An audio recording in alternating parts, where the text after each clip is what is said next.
get things rolling. If you guys can hear the sound of my voice, go ahead and type in a Y or yes. Let me know everything is working here today before we get this thing kicked on off. All right, Keith, Sharon, good to see you. Thank you again for being able to move our meeting. I appreciate that. Matt, thank you as well. Olga, Prashant, thank you. Ralph, thank you.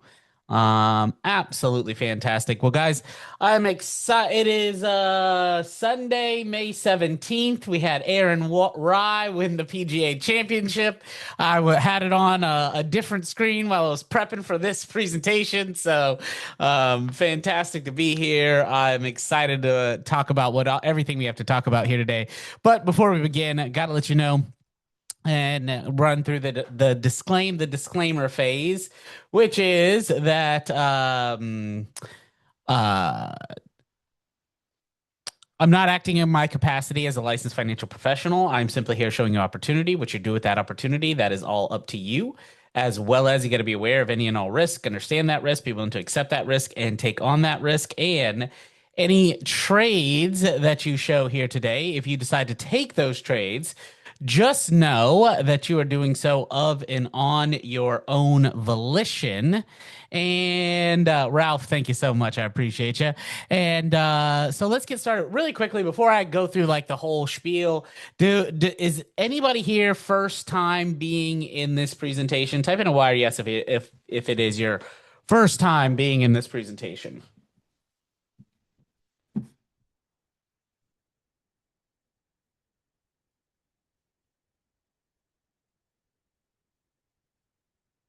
And sorry about that, folks. I gotta let me give me like 3 seconds really quickly. Huh.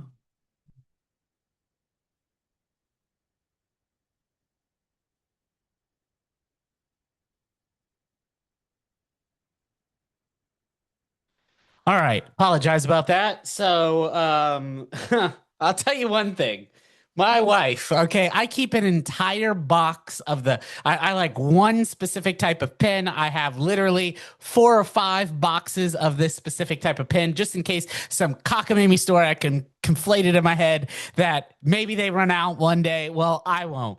And of course, I have two of them on my desk at all times. And what does my wife do when she said she needed a pen? She doesn't go to the stash. Nope, just takes the ones off my desk. Is what it is. So she's not home, so I can say that with confidence. So, really quickly, for those of you guys in here that this is your first time, let me introduce myself. Just in case, my name is James Bishop. I've been in trading and trading education for 17 plus years. I'm the founder of a managed fund I created. We are up, I think like 17% so far this year. I also own a retirement and estate planning company that helps people build wealth tax free. It helps people grow their wealth, convert their wealth into assets, like taking your 401k and converting into a specific type of investment account that'll allow you to get a 20 to 30% bonus, lock in growth every single month, and crediting term, and give you income for life as well. So I do that. I also have my MBA in finance and global portfolio management, and I'm currently working on my doctorate in finance and economics as well.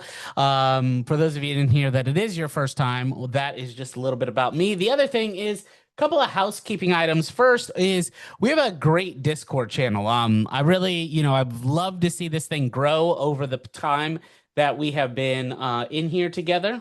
Some of you have been here since day one, and you guys were the start of this Discord channel. This is an entirely free channel. What we do in this channel is it covers just as everything from trade setups to economic announcements to people asking questions about brokers and things like that. Right now, we're sitting at about, I don't know, 500 or 600, about 600 individuals on this.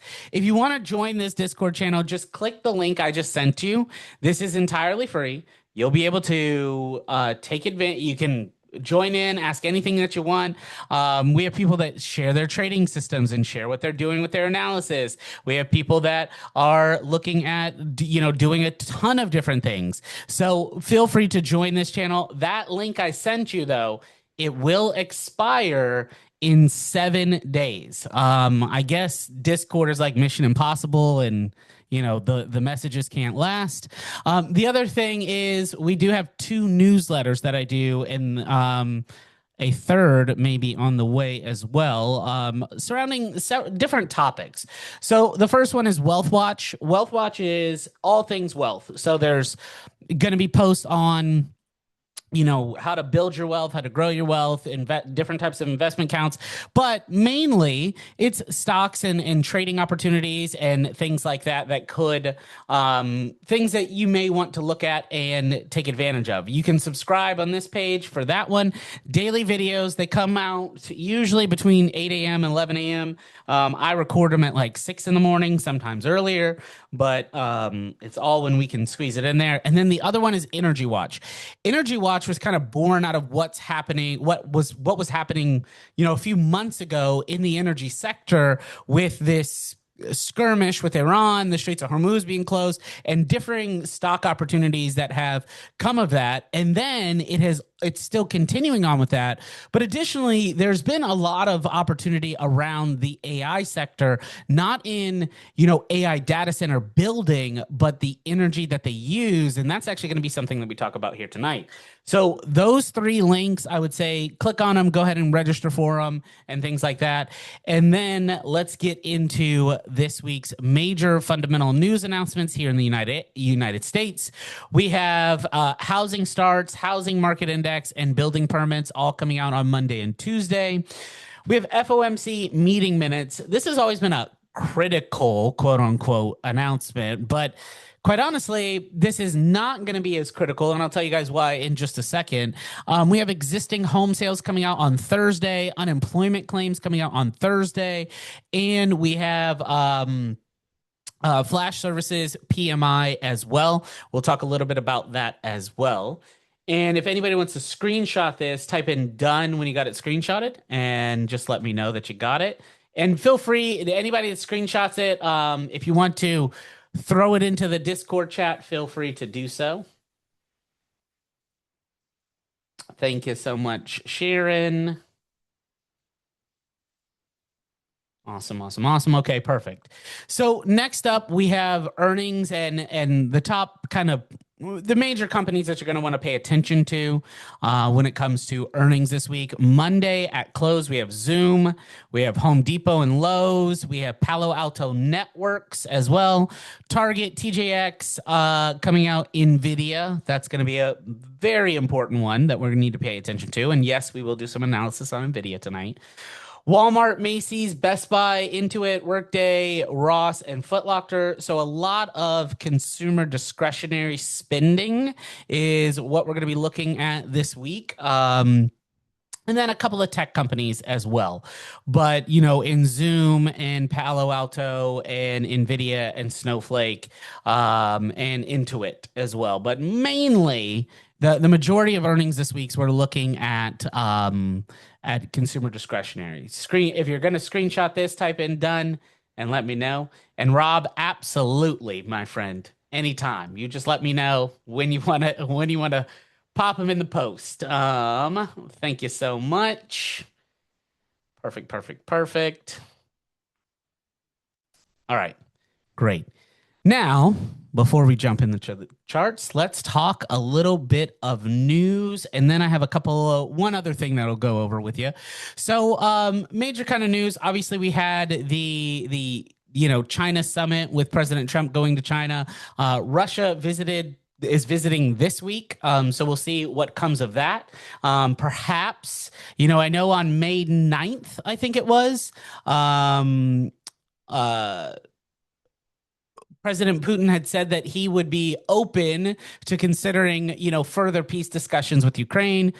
And then a few hours later, he sent, there was bombing happening. So I don't know, like, that's like fighting in the middle of a boxing match. Hey, I'm open to quitting this boxing match, but, we can, we'll talk about that at the end kind of deal. But we may see something out of there. I'm sure of that.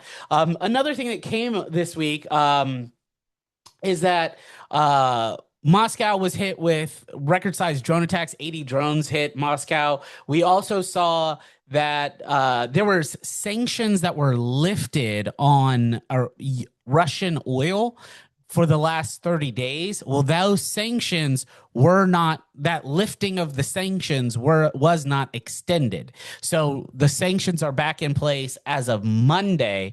We will see if there's another round of sanctions lifted just to help kind of ease the price of oil, especially with no kind of end in sight on the Iranian conflict right now. UAE says decision to leave OPEC was not political, but represents its long-term economic vision. They're actually working on kind of a new pipeline that would help reduce the need to go through the Straits of Hormuz. So that would be a very interesting thing if, when that is finished. And then obviously we have mega market IPOs coming out. We're talking SpaceX and OpenAI and Anthropic. Those are going to be talked about. The prospectus for SpaceX is coming out, I think June 9th, I think it is, but I can't remember. And then there was also AI backlash, and we're going to talk a little bit about that. So there's like an anti-AI kind of movement happening overall. This is just a random article from Axios, but Bloomberg, Fox News, they're all news outlets are kind of reporting the same thing. And part of it's to do with, I posted something in the Discord, I think earlier this week, there was a city in Georgia where they built a very large data center, and it has already used up, in its first 30 days of operation, it's used up something like 1.8 million gallons of fresh water, which is more than that entire city uses in like a quarter or something like that, because there's not a lot of residents there. But the concern is, hey, water prices are rising here because they don't have to pay for it right as of right now. So this is a major concern amongst data centers, as well as electric bills, and electric bills, which is why some of the energy stocks that we talk about, like OKLO and SMR and GE Vernova, and who have built and patented these small nuclear reactor, could be a change for energy production across the US, but more patents and more, how do I say this? A better way to cut through all the red tape needs to happen so these companies can actually install this electric, and impact the electric grid, because we're not seeing that happen, right? Like, that's one thing that you can say, like, and again, like, this is not a political commentary webinar. This is just something that, hey, this is the truth. If China says that, hey, we're going to go build a nuclear reactor on Monday, by Friday, they're digging dirt. And heck, some days on Monday morning, they say they're going to do something. On Tuesday afternoon, they're having a ribbon cutting ceremony. But that's because there's not the red tape that we have, right? And all of the regulators have to be, have to know all of this and vote on this, and plans change.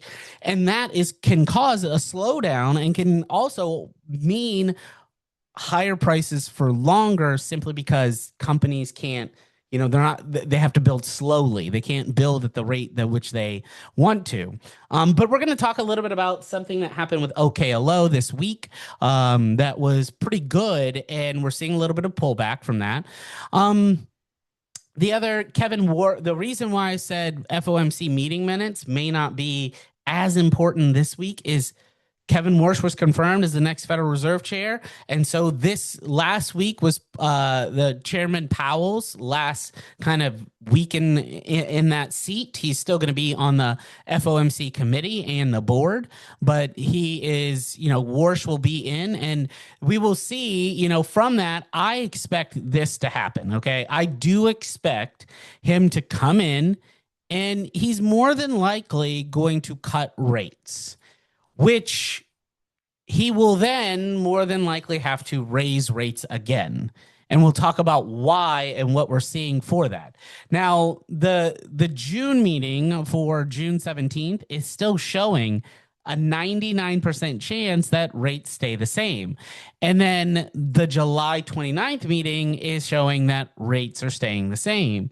Now, this is because of higher energy prices, higher food prices, and what's to come from food prices because we don't know what this year's crops are going to look like with the lower amount of fertilizer they have, as well as the increased cost in diesel, which has gone up another like 15 cents this week on top of the 65 cents that it was already up from last week.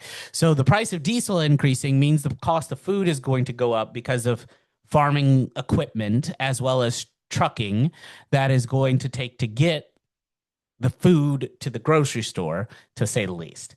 And that is all going to impact overall, I think, the consumption level, which would change when the consumer fails.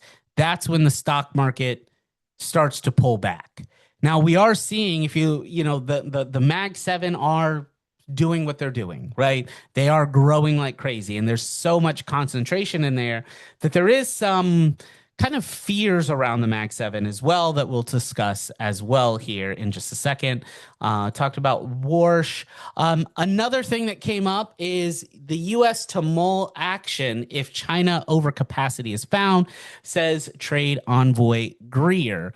So basically what this is that the U.S. can the legal route for tariffs that nobody can shut down or take down is if there is an overcapacity of production, which has driven price to lows, then you can create a tariff to kind of slow the purchasing up from other countries and refocus on our country, which makes sense in certain aspects. There's certain things that, yes, we need to produce here, and certain things that produces as cheaply as you want, right? If we're talking, the little rubber band bracelets that people were wearing that looked like animal shapes years ago, produce those for as cheap as you damn well please. If we're talking Pokemon cards, produce those as cheap as you please. If we're talking medicines and things like that, maybe not as cheap as you please.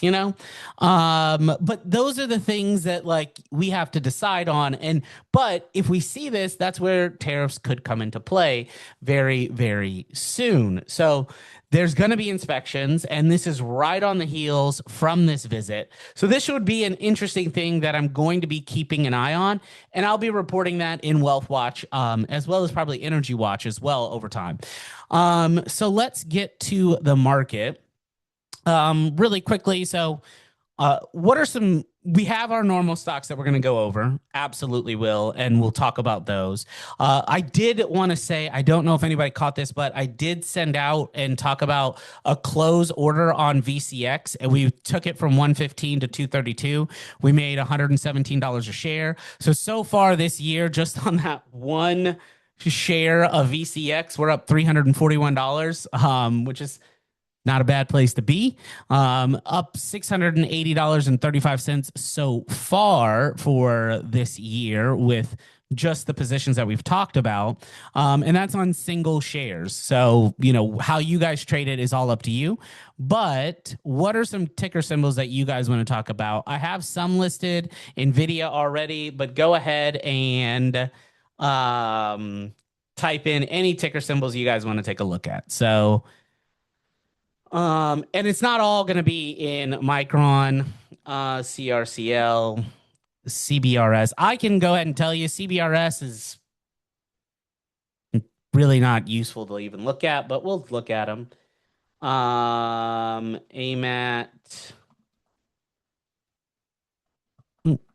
AMAT,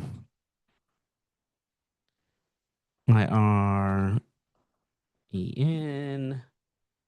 OKLO. Oh, we already got that one. We'll definitely be looking at that. The good old Google. Boeing, that is absolutely one we will be taking a look at. Fahim. because of what happened out of that summit. BWTX. And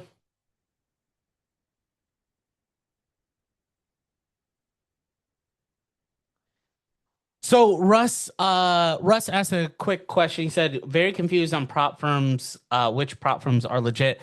Russ, I can tell you I've never actually used one. I did sign up for one and never actually traded in it. And so I wasted a whole, I think it was like $11, but Apex is the one I used. So we'll tell you that. NCEG.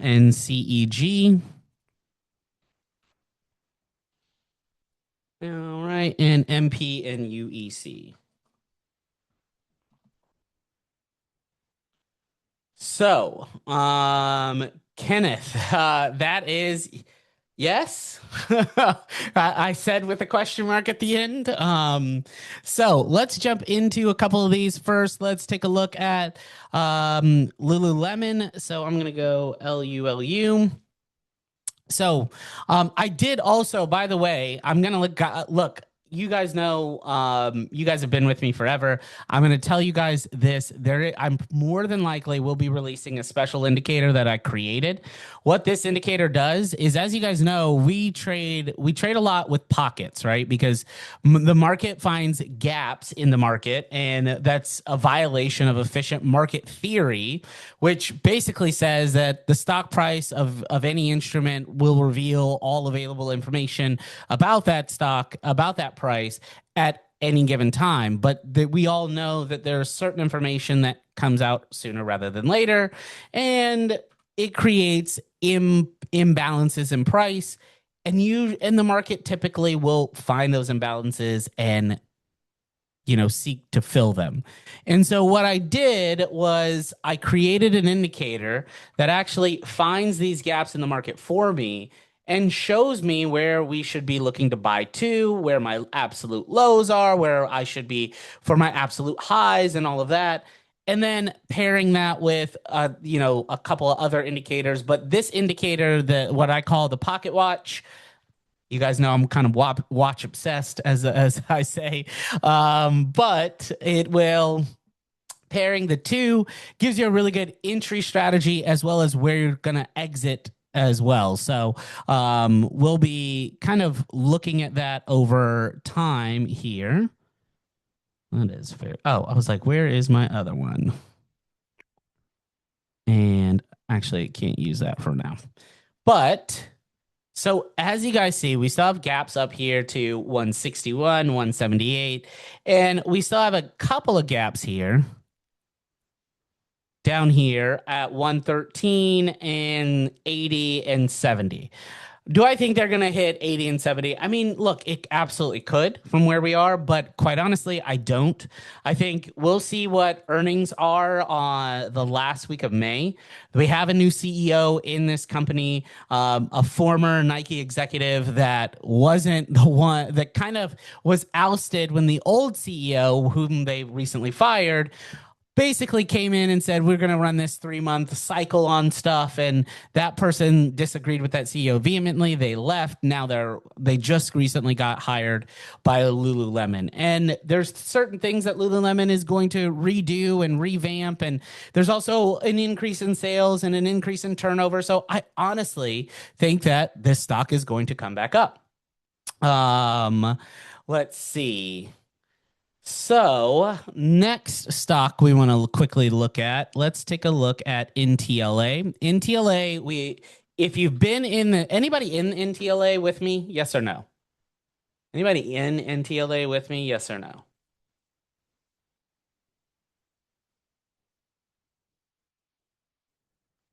Love it. Jason, awesome.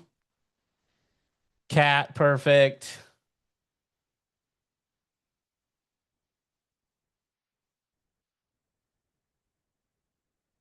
Okay. Got a few in, few not. So I've been in this stock since $8 a share. This is a company that they're in phase 3 clinical trials with a drug to help cure pancreatic cancer. It has been absolutely remarkable what they've uncovered. And I jumped in because I'll actually show you why. I have it up right here. NTLA, which is Intella Therapeutics. Reason why we got involved in this stock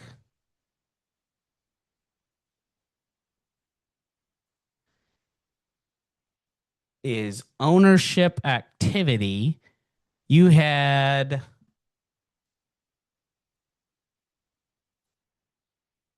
ARKK, who owns 14 million shares.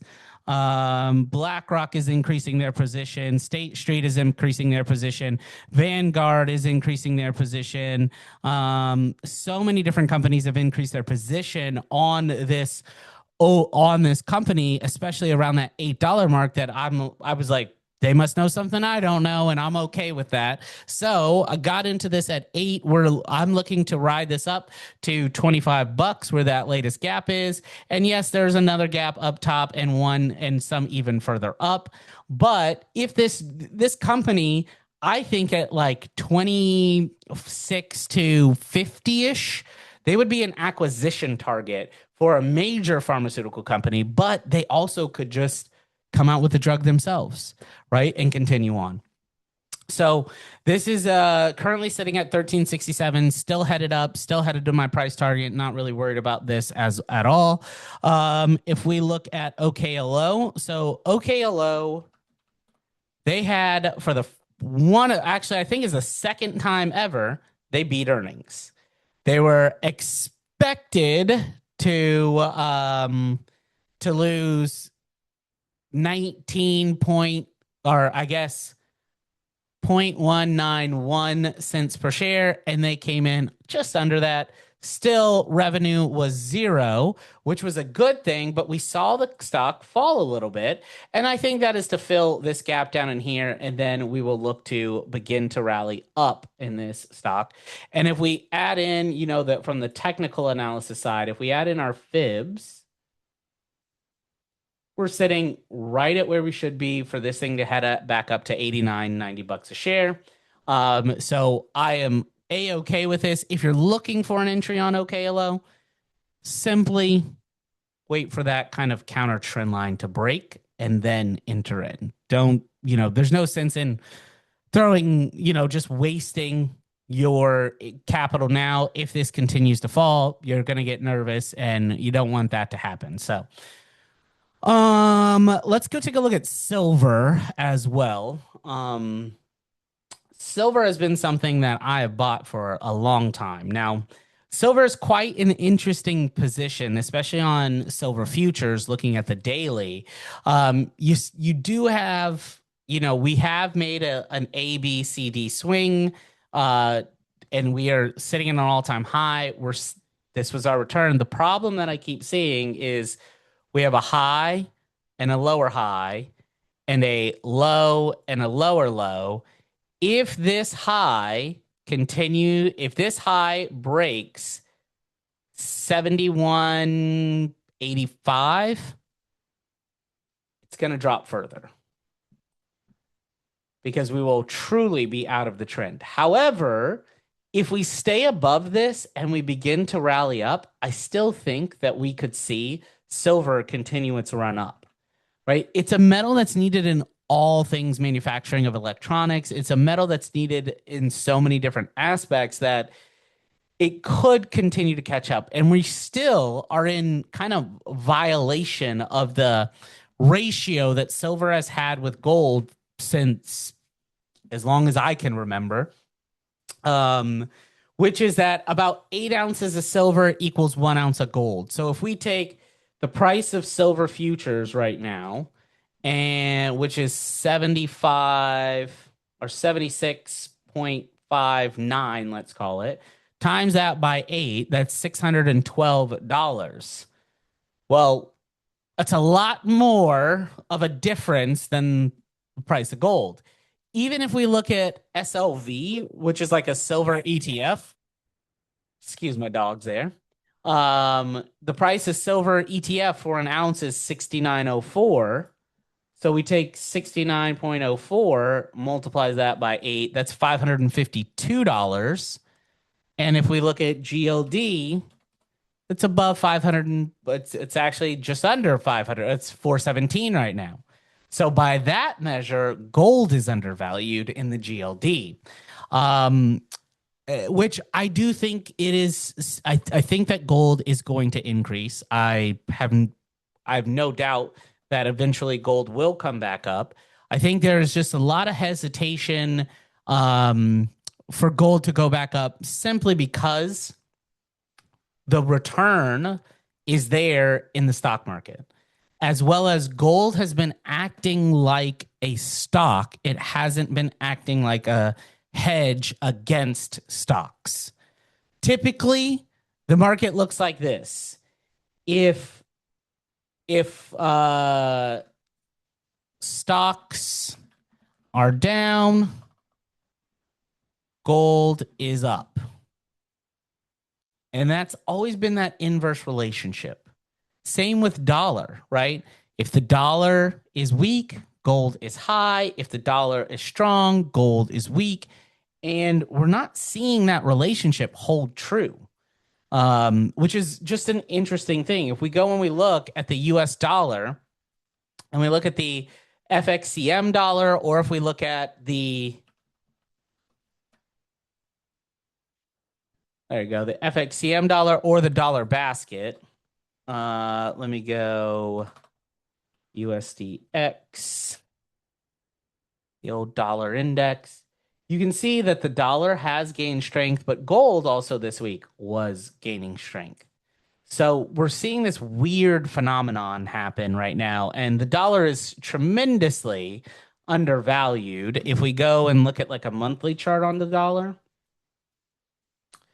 you can see that it's been, we're kind of in this like range that we've been in before, kind of consolidating, but we may see that rally up on the USDX in the near future, which would be good. And I think that this has to do with the petrol dollar, gold dollar outcome of this skirmish with Iran. And did anybody in here not see that video? Type in a MeWire yes if you did not see that video.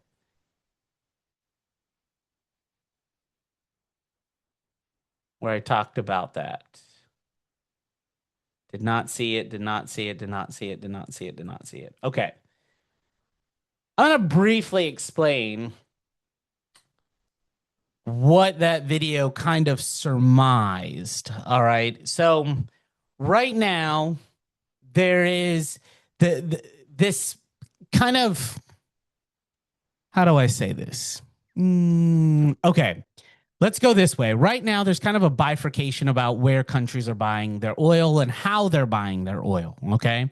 So we obviously know Russia has oil. They're selling it for cheap. They were selling it for $41 a barrel until the sanctions got lifted. Then they were able to make some more money on their oil. But when you buy Russian oil, you actually have to buy it with Chinese yuan.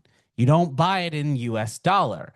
And for years, there was an agreement, and it wasn't a codified agreement, meaning signed and put into law or anything like that, but there was a standing agreement that people would trade oil in US dollars. And then it was codified and canonized. And that agreement ended last year in November. That agreement ended basically the US dollar's relationship with oil, where the kind of where OPEC and JMCC had to sell oil, buy and sell oil in US dollars. And that's why it was called the petrodollar. And then that ended in November, and there was this BRICS thing that was created. And then the war with Russia and Ukraine, and then other countries that still needed oil that didn't really care where they get it from. They just needed it cheap, and it was closer to buy the Russian oil than it was to buy, oil from the Middle East. So what they ended up doing was they wanted to buy Russian oil. Well, when you buy Russian oil, as I said, you buy it in Chinese yuan. But here's where there's a caveat, okay? There is, when you buy oil from a BRICS nation using either bricks or yuan, both of those are gold backed. And instead of you converting your money directly into yuan, what you actually do is you buy gold, then you convert that gold and exchange that for yuan, then you buy the oil. So that allows China and to build this massive gold repository, which we've seen an incredible spike in gold. And that's partly due to that. The other thing that China has been doing is they've been redeeming US debt and bond rates are going, they've been redeeming US debt and cashing that in to the tune of right now about $700 billion has been redeemed as of in the last 8-9 months. About $700+ billion have been redeemed, and they've been putting that into gold as well. And so this huge stockpile of gold is happening, as well as selling off of U.S. debt. Now, something I am keeping a extremely watchful eye on is who's beginning to pick up the slack of buying that U.S. debt, because that's something that's really affecting the markets. And that gets me to kind of the one major thing that I wanted to share with you guys tonight is bond yields. We are seeing bond yields rise right now. And so what does that mean, and how does it even affect the stock market and things like that? So rising yields impact valuation, capital flows, and broader economy. So let's talk about each one of those. So valuation pressures on equities. So higher discount rates reduce the present value of future earnings, meaning there's something that's called a dividend discount model or free cash flow model. When you get into traditional and fundamental analysis that investment management firms use, the Charles Schwabs, the hedge fund world, the JP Morgans, the Fidelity analysts, the Charles, all of T. Rowe Price, all the other major companies, that when they evaluate a stock, they build a tear sheet for their advisors to read through. And advisors look for undervalued and overvalued companies, or they look for great buys at cheap prices, et cetera, et cetera, et cetera. Well, this is going to bring down future cash flows when bond yields are up, because what's called the risk-free rate is too high. And so you create this, stock valuations change and people's investment behaviors change based on those valuations, right? Because people want to buy undervalued stocks at good prices, not overvalued stocks at high prices. So then people switch to a different portfolio where, yes, you get higher bonds become more attractive than stocks because of a risk-adjusted basis. So part of it is twofold, and I'll use this as the extreme example. The first person to be paid out in the event of a company going bankrupt are bondholders.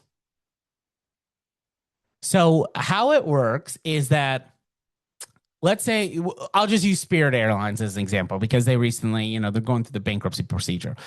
They'll sell off assets, and those assets will pay anybody that held their bonds first. Then it goes to companies that they owe money to. Then it goes to equity shareholders, which are people who bought stock in Spirit Airlines. And because of that, there is obviously like a kind of like a fear gauge where you say, hey, in a risk-off environment, buy bonds. The 60-40 portfolio may come back, right? Most people, they would shift some assets into getting close to retirement into those bonds and then hold those bonds because of higher yields, and they can hold those bonds for as long as the bonds until those bonds mature. And so then they would get this percentage return that would be great for them. Then the last part of bond yields and how it creates market concern is credit cards, mortgages, business loans, all of those things are higher because when yields are higher, it's seen as a riskier thing to lend money. So the interest rates are a little bit higher, as well as your credit worthiness is determined differently. You're looked at a deeper aspect to make sure that you can afford this XYZ thing. So bond yields affect markets through valuation, capital flows, economic conditions, and that's why we monitor yield trends. Okay. So Kenneth, remember that's off the 30-year. It's typically what they base that off of. They don't usually the 20 years. So absolutely, Kathy, you got it. So right now we're seeing yields go up. Like if we go and we look at like the 10-year, we can look at the 30-year bond rate. You can see that's gone one way. We can look at the 10-year yield as well. That's gone straight on up. Oh, this is a monthly chart. Here's your daily chart of it, right? So you can see that bond yields are up. And if we look, yes, they were recent highs at 4.979. That's when mortgages and all of that were over we're over 7.8 at one point. Now they're back down to like 6.8, 6. I mean, I'll tell you, we're in that process. And the other day, everything was at like the prime was 7.25. And so then people either pay extra to buy down points or have a higher mortgage payment, and then they can refi later when mortgage rates drop. And that's so it's not just the central bank rate getting cut that affects interest rates. It's that technically really doesn't have anything to do with it. Does everybody know, yes or no, how the central bank rate works? Jerry, it's just a debt. That's all it is. It's a way to raise capital. So when you raise capital, a bond, you can either sell debt or you can sell equity, meaning you can sell ownership or you can sell, hey, I owe you this money. You're going to give me money and I'm going to owe you this money. I'm going to pay you back. And for borrowing that money, I'm going to pay you back 5% every month. Okay. That's all that. So, okay. So, and look, I don't have to go through this, right? If you don't want me to, but I can really quickly on what the central bank rate actually is. Because a lot of people I find have a conflated thought of it. Okay, central bank rate, let's go for it. Okay, perfect. So you have the central bank rate, and call that there. And then you have banks.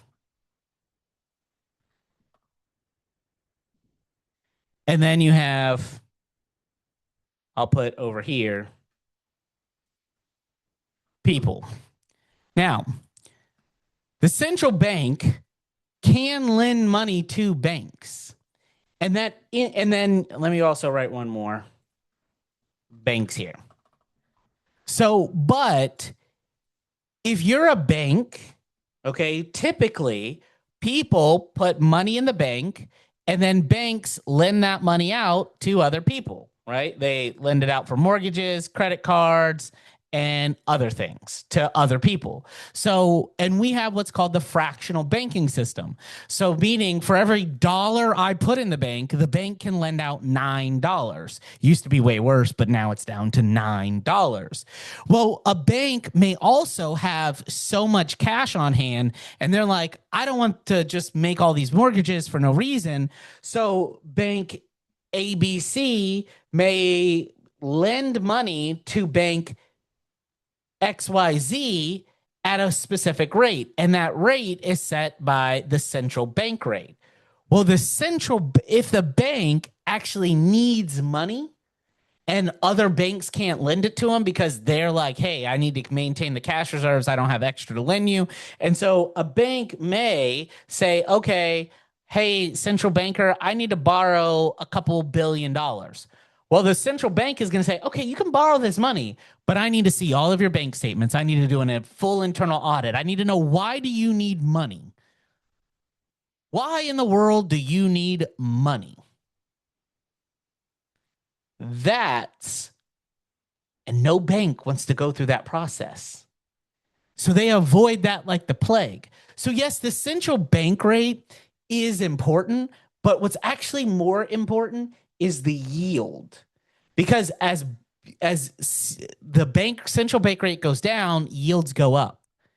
And then you account for inflation and all these other things could bring yields even higher. And that's a cause of concern. Okay. That's a cause for concern. Yes, the central bank is the Federal Reserve. It's a bank within the Federal Reserve. And the Federal Reserve Bank is not actually a federal organization, just FYI. It's a private company. It's a private bank, and there's a private group within this federal organization. Just the chairman is appointed by the Fed. Yeah. No. SP says poorly named. No. Aptly named, depending on what your intention is. You know what I mean? So I know, right? That is very, very, very interesting. Vicky, great question. Vicky says, what happens when the Fed reduces the balance sheet? Well, Vicky, this is where it gets even more interesting. The Fed has a balance sheet that they've been investing in the stock market. And remember that thing I talked about just a second ago, the bond market, and how China is dumping US bonds, and Japan is, and Canada is, and Europe is. And yet we're seeing a lot of bond buying. Well, that bond buying is happening by us. We're printing money to buy our own debt so that we can refinance more debt.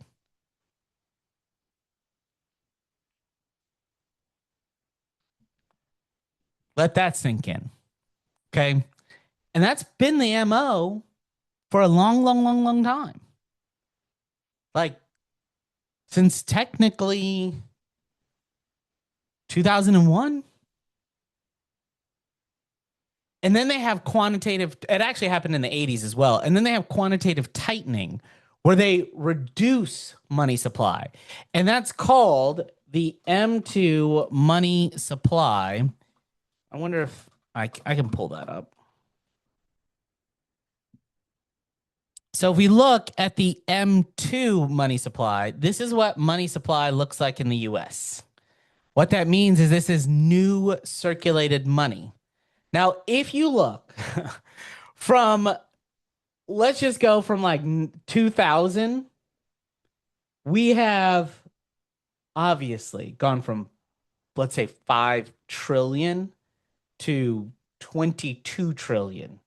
It took 1960 to 2000 to get to 5, and then 20 years to get to 22. And this is just excess money in the system. And so if we remove that money supply, that's something that's going to be important overall. And we were on a path to removing it up until June of 23. And then we kind of added back to our money supply and printed more and more and more. So we need to get back to that quantitative tightening before we, this is just personal opinion on that, is we need to get back to that quantitative tightening. That's all I'll say on that. Because it helps reduce money supply. Less circulation of money means, yes, it'll be harder lending, but it helps get rid of the national debt, et cetera, et cetera, et cetera. It doesn't go up as fast. So that was our little debt talk today. And I'll be doing a kind of a series on that coming up soon. So you guys will be seeing that. So just pay attention to that as well. So let's get to some of these other stocks here really quickly. NVIDIA, let's go NVDA. NVIDIA is an interesting one, right? We're seeing less and less people worried about the GPUs and more people talking about the CPUs, because you need 4 to 5 times the CPU or 9 times the CPUs that you do GPUs for an AI data center. And then we're seeing massive amounts of regulation in nearly every state to slow down the data center build because of water usage and electric usage. Once that gets worked out, which that's why OKLO, SMR, those are companies we want to be in because those are companies that will have that. Now, there are gaps down here that I'm looking at 190 from 225 to 190. That would be a massive drop, and that would affect the S&P overall, because they are such a large company. So do I expect them to beat earnings? Absolutely, I expect them to beat earnings coming up this week. I have no doubt that they more than likely will beat earnings coming up this week. Where it goes from there, I think more regulation will take place that will cause this stock to push back down. So we shall see overall. And then there was no commitment. China is worried that the chips that they buy from NVIDIA will have American spy software on them. So they don't want to buy those. So they're building their own, and they already got their hands on the latest one. So it just is this like weird, sticky situation. And then you're seeing Meta come out and a couple of other companies come out saying, hey, we're not going to keep buying these chips from NVIDIA because we need to use the technology, perfect it, and catch up to the software needs to catch up to the hardware, which is what I said. I said that months ago, is that we always see hardware first, and then the software comes to optimize it. So basically, AI systems need to get better in order to use better chips. So there's going to be a cycle there where this kind of falls off. Okay. SP Tesla has developed their own chips. SP, I don't know if you know this or not, but in June of 2024, or I think 24, when we are 25, when we started this whole thing, that was actually one of the first trades I talked about, was that Tesla, because that if you go and you read his document or his biography by Walter Isaacson, and there's literally maybe a 3-page part in that book where they did talk about Elon was developing his own AI chip for Tesla only. And then you go and look, early this year, he diverted all of his NVIDIA purchases over to Twitter, or whatever the hell it's called now. And he had been using his own chip. And now he's building Terafab, which is SpaceX, Tesla, and xAI all conjoining to build a massive data center in Texas. And then you add on top of that something people forget that he owns, which is a small company called First Solar. And I'm being facetious when I say small company, because it's one of the largest solar companies in the US. And if you're out in West Texas where there's miles and miles of desert, well, he can put a solar farm out there to power his own factory, and then it won't impact the energy production or the energy consumption from end users. It'll actually probably create a surplus where people's electric bills get cheaper. And that's why I think his Terafab factory is going to be the biggest factory in Texas for a little while until Stargate gets off the ground, So, Scott, yeah, he does. He does.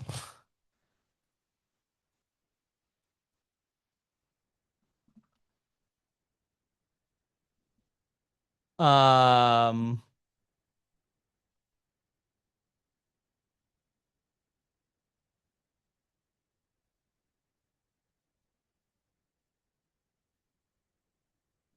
Hold on one second.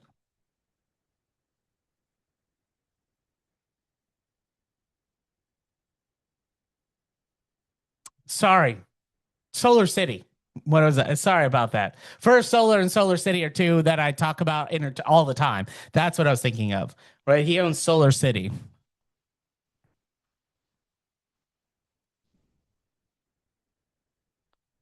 Um, yep, yep, yep. Oh, Scott, there's another Scott in here as well. Sorry about that. All right, so let's see.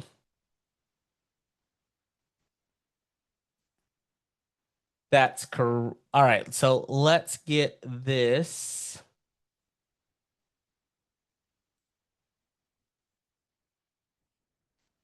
Let's go through a few other of these stocks here. Micron MU. So Micron, again, I still think this is going to look. I think Micron will pull back during the week, back up to 775, but I'm looking for it to come back down into the fives, maybe even back down into the threes from where we are. I could see a $400 fall in Micron, and it would be a-okay.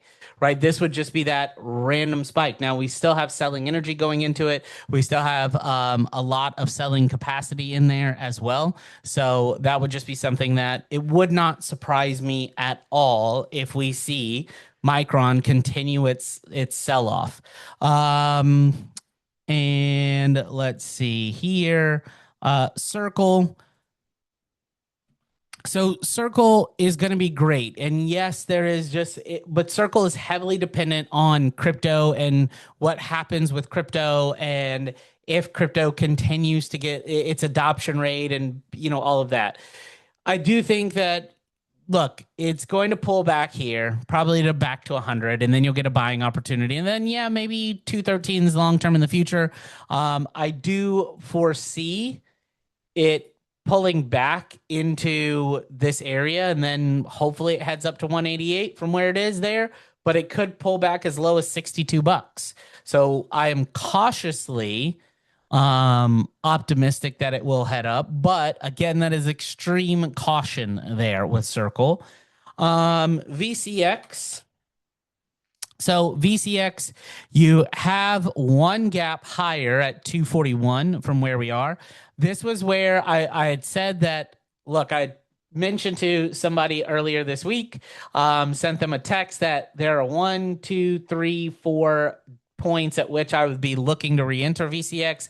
One was 191.56. Well, we ended the week at 196.99, but our low on that day was 193. So we were about $2 off for my re-entry there. I do see this continuing to push down and then us getting a re-entry at these levels here. These 4 levels is what I'm looking for a re-entry at. So I have small little bites that I'm going to set up until we get down to the low where I'll take the big bite there. But we're already seeing that this could, the next pullback could be to 240. I think it hits 191.20, heads to 241. I will get out again at that level and then head back down to 156, pull back, get out, head down, and then take a big re-entry at 114 is where ultimately I see VCX going. But there will be hype and buzz about this because of the SpaceX IPO that is imminent there. Let me see. I lost my chat here. There we go. Sorry. Let's see. MU still very undervalued. Yes and no, because they're not the only game. You got to think, Kathy, that yes, Micron is I don't see it as undervalued. I don't see it as overvalued. I still see it as it's about where it should be, and it probably needs to correct some. I do see it's overvalued from they're trading at like a 36 or 60 something multiple right now, when historically those trade 12 to 16 multiples. And then Micron isn't the only company that does what they do. And because of that, there's no way they could have the production capacity to match all of the purchasing capacity. And here's the other thing that gets in Micron's way, Kathy, is that just as both, and it's a united front, okay? I talked about this back in January when we had this crazy cold snap here in Florida. In January, both Bernie Sanders and Ron DeSantis put out a joint article.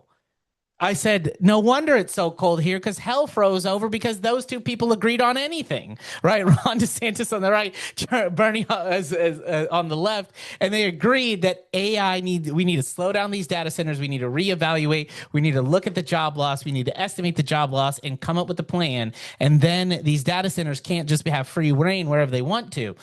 And now what you've seen is a third of data centers have either been delayed or abandoned, with another third under review right now. So if you think about this, if you thought they were going to build 100 data centers and people were investing based on the forward revenues of 100 data centers, but only 30 get built, what happens to the stock? What happens to the stock? You know, that is something that you just got to be concerned of.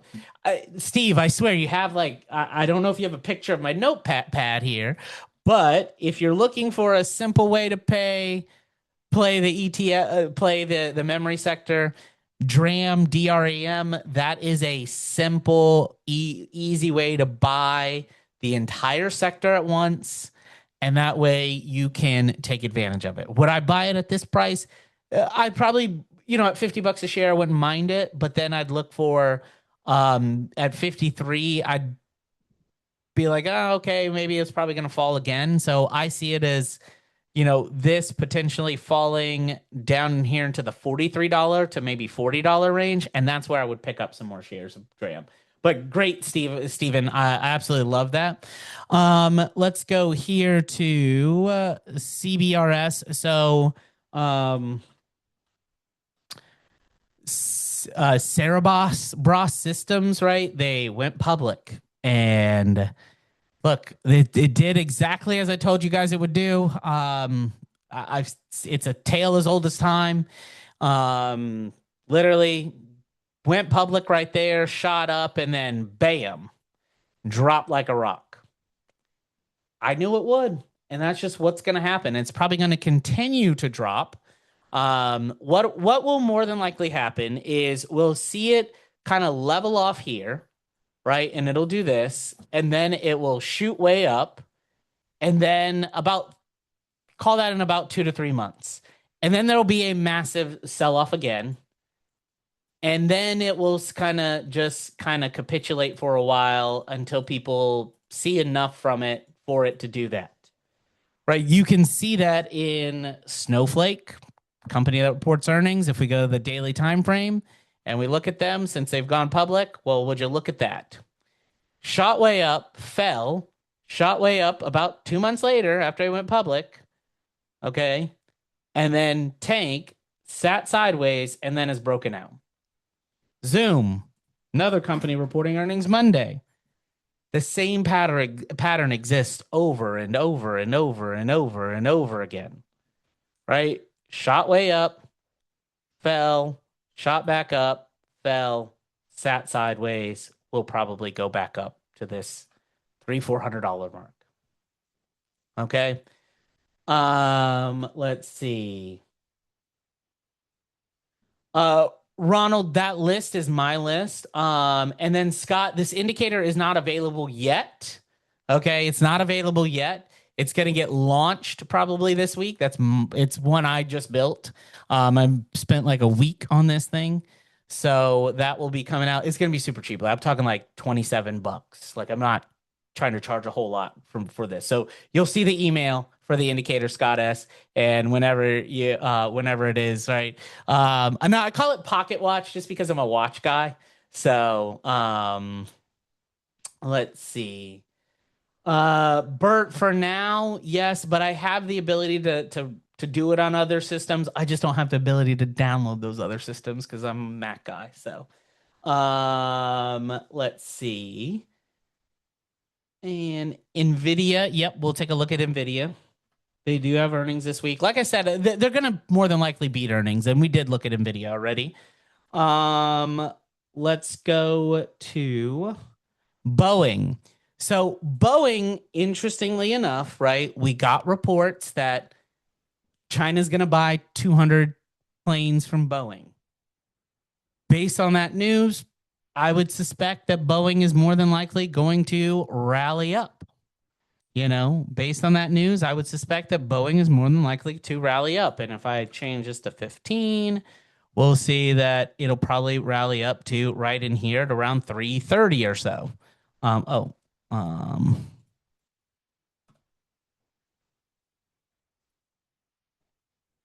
So right about to 330, 331 is where I'd be looking for Boeing to go to. But based on that news, Boeing actually fell, which was an interesting kind of result with that. So we'll see, right? We'll see. So, basically a regulator met GE and Boeing executives after the Trump visit. I don't know, right? I don't know. I'm just looking at this as I think this is going to be a great opportunity to buy. Boeing's a global company. Every country in the world manufactures something for Boeing. So when I look at this overall, I say this is going to be a great opportunity for Boeing to 268.38 is my intermediate target, and 300 is my target there. So, oh, Jonas, not a problem. Nvidia, I think that overall, good opportunity on Nvidia, but long term for earning side, but long term, I still see Nvidia coming back to regular world. Yes, 8,800 is what they need to sell, and then only 200 right now. Um, let's see. What do I think on Palantir? Look, I think that their value has yet to truly been determined. I am telling you that I think Palantir is going to be an extremely valuable company unless there is change in legislation. Palantir is developing the software that is going to aggregate and create social profiles on every US citizen. That's what they're that's one of their use cases. There's all other use cases in other areas of government that Palantir is being used. And so with that, there's opportunity there. I see that short term 145, long term, I'm looking for it to go back to 201.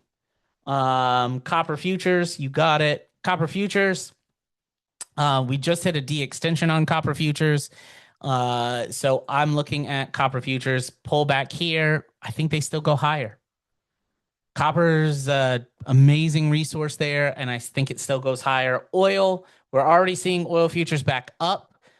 This was our prediction on oil last, several months ago. We broke the trend line, retest. Now it's capitulating, sitting sideways. If this ceasefire doesn't last, which it doesn't look like it's going to, we may get back into attacks again with them. We could see oil move higher. The high on oil that I'm looking at, just FYI, looking at 154.85. The low on oil I'm looking at is 67.66, right? If we see 154.85, then that is going to mean that price of gas is going to go sky high for a lot of people. That's going to affect the overall economy heavily. I hope we don't get there. Could we? Yes. Ideally, no, right?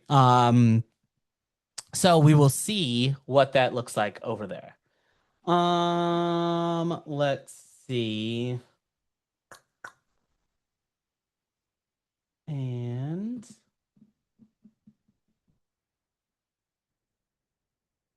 let me go through. I think I have a time for a couple more of these and then I have to run. So we'll do UEC, Google, and J&J.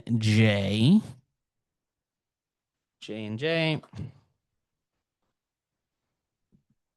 Looking at Johnson and Johnson, definitely look, I think obviously major downtrend here.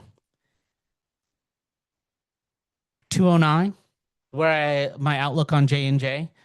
Even though they beat earnings, they still fell. Looking at, certain things in the news, we'll see how this clinical trial goes for this inoperable lung cancer drug. If it's great, then bam, this stock could go through the roof. If it's not so great, we'll see. That's the thing you need to track is not just the earnings with J&J and a company like J&J. Speaking of we also had UNH as one of our big trades as well. We took that all the way from 200 something all the way up to our target, which was 397.27. And would you look at that? As I often say, shove a stick in my hand and call me Harry Potter because we certainly called some magic on this. And now I think we see it pull back for a little bit before we begin its next rally up and the final ascent to 582. I'm very much so. We saw price reject right at a level of support and resistance. If this stays below this level this week, look for it to fall as far back down as 283. And that's where another entry is on it to take it to 582. And that will be back to its pre-market, hey, sorry, we screwed up and we overbuilt the government. We'll pay our fines kind of deal. And Mangione's assassination of their CEO. That was the price previously. That's where we'll probably head back to. There was some more fraud reported by them this year and a month ago, but nobody seemed to care. And so we'll probably see, just like it did, the fraud here was reported like literally in 2023, didn't hit until 2025.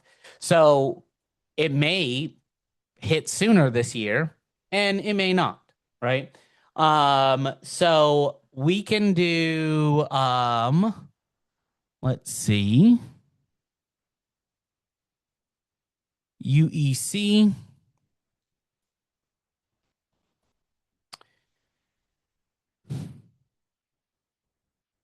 Let me look at one thing with UEC too.